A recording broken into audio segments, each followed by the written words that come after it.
everybody. My name is Scott Corcoran. I'm with the History Museum of Mobile, and just to let you know a little bit about myself, I'm a father of 3 wonderful children, and with that came the mandatory interest in World War II.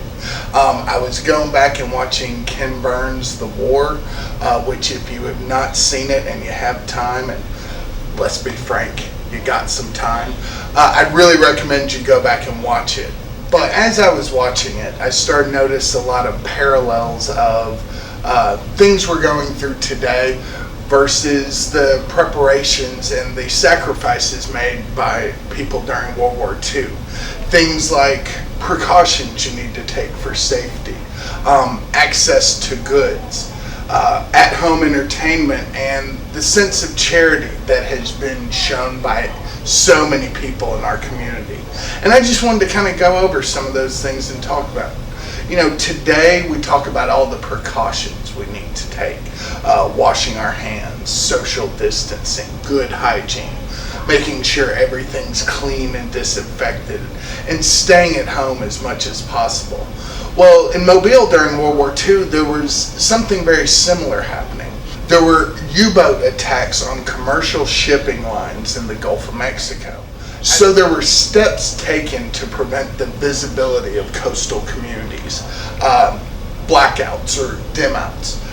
These included no municipal lighting of any community within 10 miles of the beach or within 25 miles of the beach of communities with population of 5,000 or more. Beach homes could not have any seaward facing lights, and if you were within 500 yards of a shoreline and you were driving, you couldn't have your headlights on unless they had a dimming attachment put on them or half the headlamp was painted black.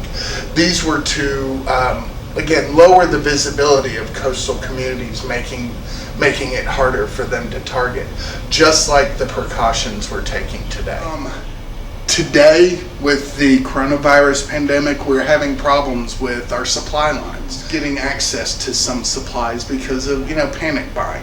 Things like bread, toilet paper, medical supplies, disinfectants and cleaners, all these items that people have been panic buying.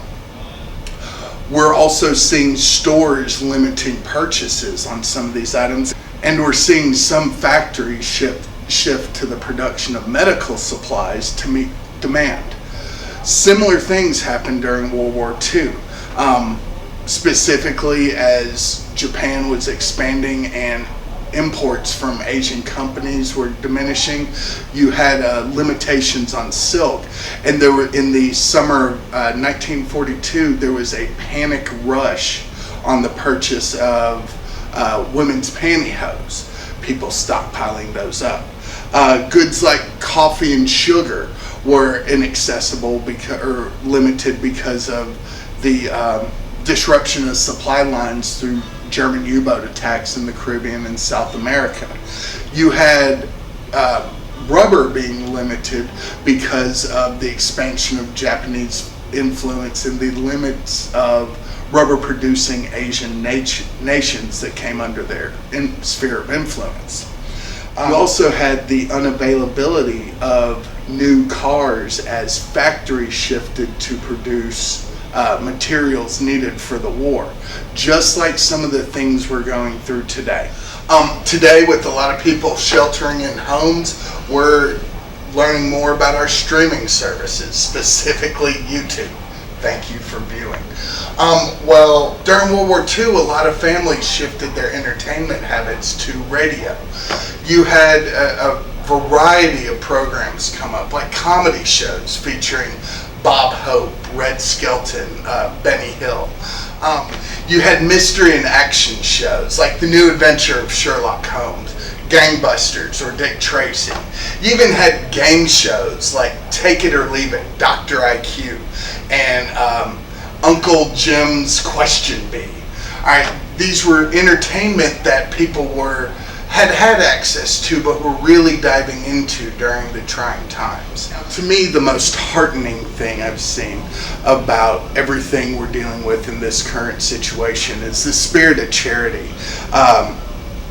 the schools feeding children who have been sent home during this, people doing shopping for their elderly neighbors, people taking up sewing to make medical masks, and even charitable concerts to generate money for those in need.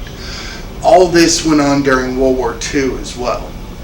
Many people took up knitting and started knitting caps for those devastated by the attacks in Britain. You had metal scrap drives, and in 1942, Mobile collected 4 tons of metal scrap, double the quota they were set. And you had charitable concerts as well. The Country Club of Mobile hosted opera singer Mary McCormick, and all the funds went to Red Cross relief efforts during the war. The main takeaway I've seen from all this is through the sense of charity and the sacrifices made during World War II, this country came out the other side stronger. With the sacrifices and charitable nature I've seen in this community as we're going on, I have no doubt just the same will happen as we'll come out on the other side. I want to make sure everybody stays safe, you take care of yourself, and we look forward to seeing you back at the museum once this situation passes. Thank you.